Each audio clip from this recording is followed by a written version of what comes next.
How I lost $10,000 on my first launch. Real story. They say your first big failure teaches you more than your first big success. I never really understood that until I lived it. Today, I want to tell you the real messy story of how I lost over $10,000 on my first business launch. It's not a highlight reel. It's not the polished Instagram version. It's the raw, gut-punch reality of trying to build something from scratch and falling flat on my face. I still remember the night I decided to launch. It was a humid evening in June. I was sitting on my worn-out couch, a cheap laptop perched on my knees, sketching out what I thought was $1 million idea. A digital productivity planner designed specifically for solopreneurs. I had spent months observing the market. Entrepreneurs, freelancers, small business owners, they all seemed overwhelmed. They were drowning in tasks, distractions, chaos. I thought, what if there was one clean, beautiful tool to help them organize everything? That was my light bulb moment. Fueled by a mixture of ambition and caffeine, I threw myself into action. I hired a designer to create a stunning layout. That cost me $3,000. Then I paid a developer $2,500 to set up a custom funnel on Shopify, complete with timers, upsells, and sleek checkout pages. Branding? Spent another $1,500. Facebook ads? I allocated $3,000 to make sure everyone and their mother would see my launch. All in, I had poured about $10,000 into this project. It felt risky, but exciting, like I was finally all in. Launch day finally came. I woke up at 5:30 a.m., heart pounding, eyes bleary. I triple-checked everything.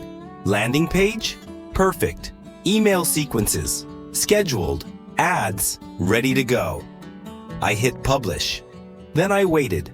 The first hour, a few clicks, some traffic, no sales. Second hour, more clicks. One add to cart, no purchase. Third hour, nothing. By lunchtime, panic was setting in. I started refreshing my dashboard like a maniac, willing sales to appear out of thin air. Meanwhile, the Facebook ad budget was draining. $500 spent, 0 conversions. I remember sitting on my bedroom floor around 2 p.m., staring at my phone, feeling like someone had punched a hole through my chest. This was not how it was supposed to happen. By the end of the day, I had made $136 in sales. That was it. I had spent over $10,000 to earn $136 back. I went to bed that night feeling crushed, embarrassed, humiliated. The inner critic in my head was merciless. You're not cut out for this. Who did you think you were? But after a couple of miserable days, once the emotional fog cleared, I forced myself to sit down and figure out what went wrong. Because deep down, I knew if I didn't face it, I'd never get better. Here's what I realized. First, my landing page, the very core of my sales process, was beautiful but utterly ineffective. It looked good. It won design points, but it didn't communicate value clearly. I had written clever slogans and smart taglines.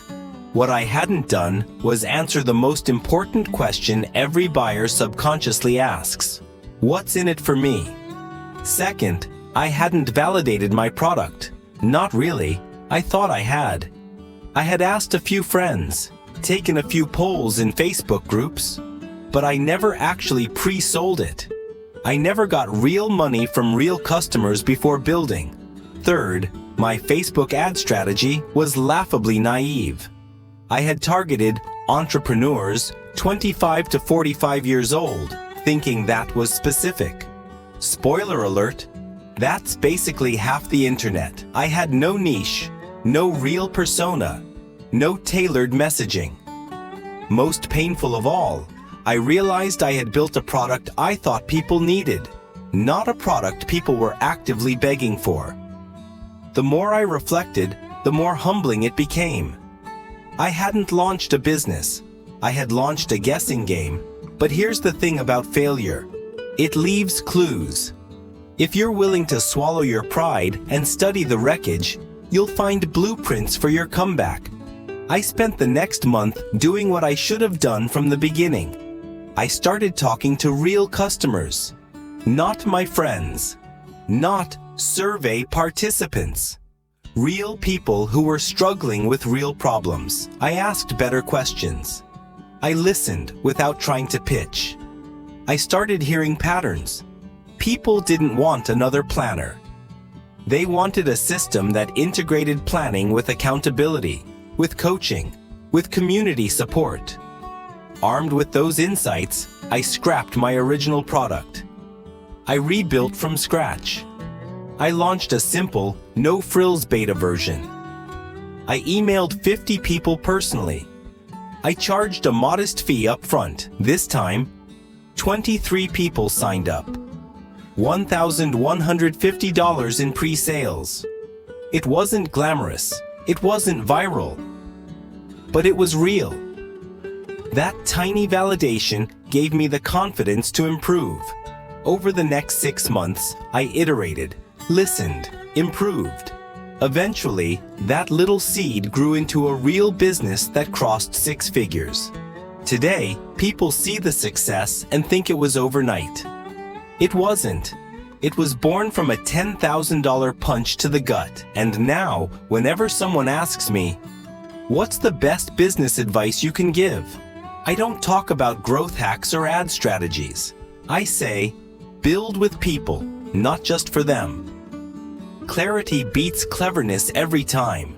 Real validation is worth more than your best guess. And if you're going to fail, fail fast, fail small, and fail forward. Because no MBA, no book, no course will teach you what losing $10,000 of your own money will. That's real education. And honestly, I wouldn't trade that first failure for anything. It made me who I am today. So if you're standing on the edge, scared to launch, scared to fail, remember, the fall isn't fatal if you learn to fly before you hit the ground. Thanks for listening to my story.